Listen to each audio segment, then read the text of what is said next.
সংসদে আপনি সম্প্রতি একটি বক্তব্য রেখেছেন যেটি নিয়ে সারা দেশব্যাপী ব্যাপক আলোচনা সমালোচনা হচ্ছে, অনেকে নিন্দা করছেন। সেটা কি আপনার জ্ঞাতস্বরেই নাকি আসলে ওই যে না জানার কারণেই আপনি এই ধরনের বক্তব্য করেছেন? বডি শেমিং নিয়ে যে কথাগুলো বলা হচ্ছে, ওই যে মানে পেট নিয়ে, জি জি জি, না এইটা একটা মিডিয়া সন্ত্রাস এবং তথ্য বিভ্রাট করে ওরা আমাকে কালার করার জন্য অনেকে লেগে আছে। আমি তো ওই দিন মানে 1.5 ঘন্টা বক্তব্য দিয়েছিলাম এক মাহফিলে। ওটা মনে হয় মাহফিলটা ছিল মানিকগঞ্জ না, দেখো ওই লাইনে ছিল। তা আমি কথা বলার ক্ষেত্রে দুর্নীতিবাজ মানুষ যারা, এই মানুষগুলোর পেট ভুঁড়ি যেগুলো বড় হয় মানুষ, আমি উদাহরণ দিতে গিয়ে বলেছিলাম যে এরা এই যে ব্রিজ কালভার্ট রাস্তাঘাট মানুষের এই যে টিয়ার কাবিখা এই সমস্ত সম্পদগুলো যারা আত্মসাৎ করে, আমিও তো এগুলো জানতাম না। এখন এর ভেতরে এসে দেখছি যে সরকারের বহু কিছু আসে একজন এমপির জন্য, সে সরকারি দলের হোক বেসরকারি দলের হোক এমনকি স্বতন্ত্র হোক, প্রত্যেকের জন্য কিন্তু বাজেট সমান। কিন্তু বাজেট সমান হলেও তো কাজ হয় না। 100 টাকা আসলে 30 টাকার কাজ করে 70 টাকা খেয়ে ফেলে। তো এই খেয়ে কি করেন আপনারা? এই যে ভুঁড়ি বড় বড় হয়, পেট বড় বড় হয়, এগুলো তো আমাদের মা বোনেরা বা আমার নারীরা যারা সদস্য আছে তারা তো এই সমস্ত এমপিদের পেট দেখলে লজ্জা পাবে। তো এখানে তো আমি মেয়েদেরকে কোনো কিছুই বলি নাই। হ্যাঁ, নাম বলেছিলাম কয়েকজন নারী সদস্যর, আমার বোনদের, কারণ তারা ওখানে উপরে বসে থাকে। ওই যে কয়েকজনের নাম বলেছিলাম, ওনাদের নাম আমি আর নিতে চাই না, কারণ আবার পানি কোন দিকে নিয়ে যাবে, মিডিয়ার কাজ তো।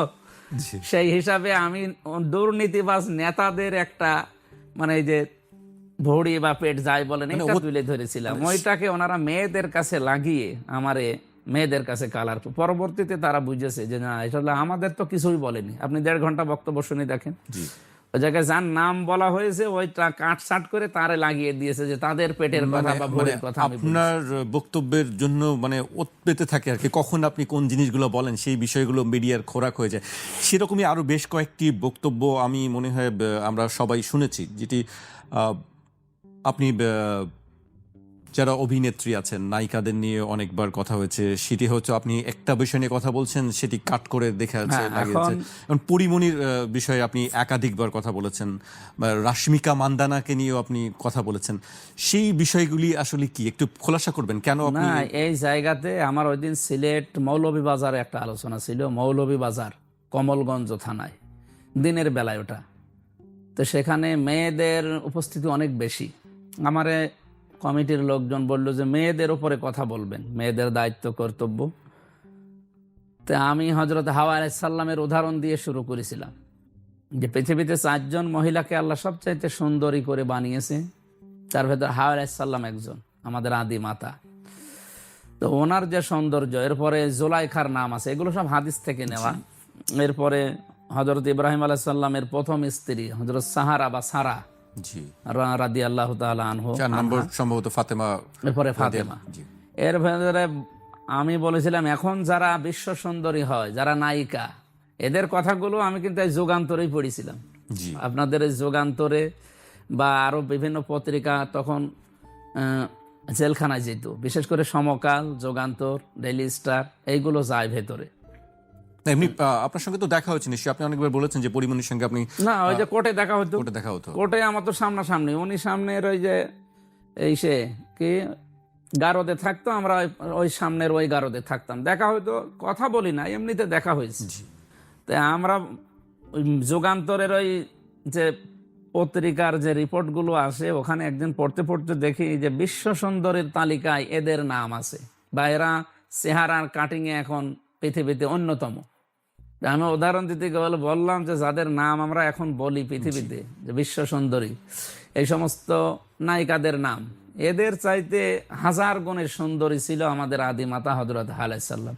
কিন্তু তিনি তার সৌন্দর্যকে প্রদর্শন করে বেড়াননি, তার এই সৌন্দর্যকে তিনি ব্যবসার পণ্য বানাননি, অথচ এখন অনেকে এগুলো বানায়। তো এই গেলে মানে ছোট করেছি খাটো করেছি কোন জায়গায়? আমি তো একটা উদাহরণ দিতে গিয়ে নামটা চলে এসেছে, কাট করে বসে নিয়ে ওটাই ভাইরাল দিয়ে। এই যে রাশ্মিকা, ওই মহিলার নাম তো দেখা তো দূরের কথা, যেমন নামও তো ভালো জানি না, ওখানে পড়েছিলাম যা তাই বলেছিলাম। এরপরে যে এনি তো পরিচিত একজন নায়িকা, আরো আছে অনেকেই। এই ঐশ্বরিয়ার নামও আপনি হ্যাঁ, বলেছেন। এখন এইগুলো পরিচিত নাম বলে মুখে চলে এসেছিল, অনেকেই তো জানে এদের বিষয়গুলো। আমি ওনাদের বিষয়গুলো তুলতে চাইনি, খালি উদাহরণ হিসাবে নামগুলো নিয়ে এসেছিলাম, বুঝিয়েছিলাম যে পৃথিবীর বিশ্ব সুন্দরী এরা না, বিশ্ব সুন্দরী ছিল আল্লাহর তৈরি করা হযরত হাওয়া আলাইহিস সালাম। উনি কোনোদিন অশ্লীলতা, বেহায়াপনা এই সৌন্দর্য প্রদর্শন করেননি। সুতরাং আমাদেরও উচিত এগুলো পণ্য হিসাবে ব্যবহার না করা। জি, আরেকটি বিষয় আমরা দেখি সবসময় যে আপনারা যারা ধর্ম প্রচার করেন, ধর্মের কথা বলেন, তাদের মধ্যে এক ধরনের বৈপরীত্য কাজ করে। কখনো কখনো আমরা দেখি আপনি হয়তো একটা কথা বলছেন, আর একজন দেখা যাচ্ছে সেটির বিরোধিতা করছে। আমি নাম বলবো না। সম্প্রতি আপনি একটি বিষয় বলেছেন যে আমাদের মহানবী সাল্লাল্লাহু আলাইহি ওয়াসাল্লাম সঙ্গে বলেছেন তিনি সংবাদ বাহক, সাংবাদিক, এই কথা বলেছেন, কিন্তু এটি নিয়ে আবার আপনার সমালোচনা শুরু হয়ে গেল। এটা সাংবাদিকদের সংবর্ধনা অনুষ্ঠান ছিল আমার কুষ্টিয়াতে। পুরা কুষ্টিয়া জেলায় যত সাংবাদিক আছে বিভিন্ন পত্রিকার, টেলিভিশনের, ওনাদেরকে, যেহেতু আমি ওই সময় সংসদ সদস্য নির্বাচন করছি, এই জন্য আমাকেও দাওয়াত দেয়, আরও যারা আছে 5-6 জন ছিল তাদেরকেও দাওয়াত দেয়। তো আমার কথা বলতে দেয় যে সাংবাদিকদের সম্মান, মর্যাদা এবং দায়িত্ব কি। আমি তখন উদাহরণ দিতে গিয়ে বলেছিলাম যে নাবা শব্দ থেকে এই সংবাদ মানে নাবা, জি, যে সেখান থেকে নবী, আল্লাহর নবীরা আল্লাহর সংবাদগুলো অথেন্টিক যেগুলো ওহির মাধ্যমে পেতেন ওইগুলো প্রচার করতেন। তা আপনারাও যারা সাংবাদিক, আপনাদের উচিত, আপনাদের সম্মান কিন্তু অনেক। আমরা সবাই আপনাদেরকে বলি যে মহান পেশা সাংবাদিকতা, একটা মহান পেশা। এই পেশাকে যদি সত্যিই মহান বানাতে চান, নবীরা, রসুলরা যেভাবে আল্লাহর সংবাদগুলো মানুষের কাছে পৌঁছিয়ে দিতেন, তারা এক ধরনের সাংবাদিক ছিলেন। তা আপনারাও সাংবাদিক, কিন্তু ওই ওহির সাংবাদিক না। আপনারা বিভিন্ন মানবতার সংবাদগুলো সত্যটা প্রকাশ করবেন, তাহলে নবীদের সাথে কিয়ামতের দিন আপনাদেরও হাসর হবে। তো এখানে আমি আল্লাহর নবীদের কথা বলতে গিয়ে ওহির সংবাদ বুঝিয়েছি, আর আপনাদের ক্ষেত্রে বলতে গিয়ে যারা এই যে সাধারণ সংবাদ কালেক্ট করেন তাদের কথা বুঝিয়েছি যে আপনাদের মর্যাদা কিন্তু অনেক, কলমের অনেক দাম। নুন আল কলামি ওমা ইয়াসতুরুন মা আনতা বিনিআমাতি রাব্বিকা বিমাজনুন। এই আয়াতের ব্যাখ্যাও করেছিলাম ওই দিন, যে কিয়ামতের দিন আল্লাহ রাব্বুল আলামিন কলম, এই কলম দিয়ে মানুষ যা লেখে, এই লিখিত জিনিসের কসম দিয়েছেন। সুতরাং আপনাদের হাতে সাংবাদিকতা যারা করেন, কলম আছে, যা মনে চায় তাই লিখবেন না। সত্য বিষয়গুলো যদি তুলে আনতে না পারেন, আপনার সাংবাদিকতা করার দরকার নেই। এটা পেশাটা অনেক দামি পেশা। জি, আমি কয়েকজন সাংবাদিকের নামও বলেছিলাম ওই দিন, যে সাংবাদিকতা করতে হলে সাংবাদিক মাহমুদুর রহমানের মতো হবেন, এরপরে সাংবাদিক কনক সরোয়ারের মতো হবেন, সাংবাদিক ইলিয়াসের মতো হবেন। এইরকম নাম বলেছিলাম যে সাংবাদিকতা এরকম নির্ভীকভাবে করেন, আপনার মর্যাদা দুনিয়া আখেরাতে বাড়বে। জি, সেই কথার পরিপ্রেক্ষিতে থেকে আপনাকে বলা হয়েছিল যে এটি ওই যে কাটছাঁট করেছে, যেটা ওহির সংবাদ আর আপনাদের সাধারণ সংবাদ, ওহির সংবাদটা বাদ দিয়েছে, দিয়ে আপনাদেরকে নবীর সাথে মিলিয়ে দিয়েছে। আমি কি পাগল হয়ে গেছি বা আমার কি সেন্স নেই যে আমি নবীদের সাথে আপনাদের মিলিয়ে দেবো? তাহেরি সাহেবের বক্তব্য নিশ্চয়ই আপনি শুনেছেন, আপনাকে নিজে ওনার তো কোনো কমন সেন্স নেই, বা মাথার তারও ঠিক আছে কিনা, মানে কি করে। এই যে কয়েকদিন আগে যে বিষয়টা নিয়ে উনি ওয়াজ মাহফিলে ফতোয়া দিয়ে দিল যে আমির হামজার ফাঁসি দেওয়া লাগবে ওনার।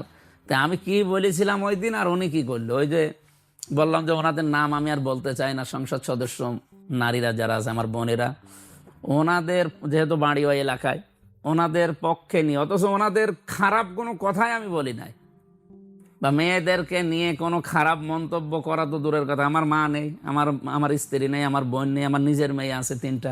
আমি তাদেরকে খারাপ চোখে দেখবো বা নিম্নে নামিয়ে দেবো কোন কারণে? তাদের সম্মান আরো সব জায়গায় বাড়িয়ে দেয়। আমার মাহফিলগুলোতে প্রায় 20 মিনিট 25 মিনিট শুধু আলোচনায় থাকে মেয়েদের সম্মান, মর্যাদা এবং দায়িত্ব নিয়ে। কিন্তু ওনারা মানে তিনারা যে, যেমন আমি নাম বললাম, আপনি যে গিয়াসউদ্দিন আত-তাহেরি, তিনি আপনার পিছনে এইভাবে পেছনে লাগে কি, ওনারা তো জনপ্রিয়তা মাজার ভক্ত মানুষ, ওনারা ওই যে বাবা ভক্ত মানুষ। ওনাদের ওয়াজ মাহফিলের ভেতরে কোনো মাল ম্যাটারেস পাবেন না, খালি ওই বাবা কি করেছে, দাদা কি করেছে, অথবা আমার এই পীর সাহেব কি করেছে, এইগুলো নিয়ে মানুষকে শিরিক, বেদাত এইগুলোর দিকে নিয়ে যায়। ইসলাম যারা সঠিক বোঝে বাংলাদেশে, আপনি তাদেরকে জিজ্ঞাসা করেন ওগুরকে আসলে ইসলামের কোনো কথা ওর ভেতর থেকে আসে?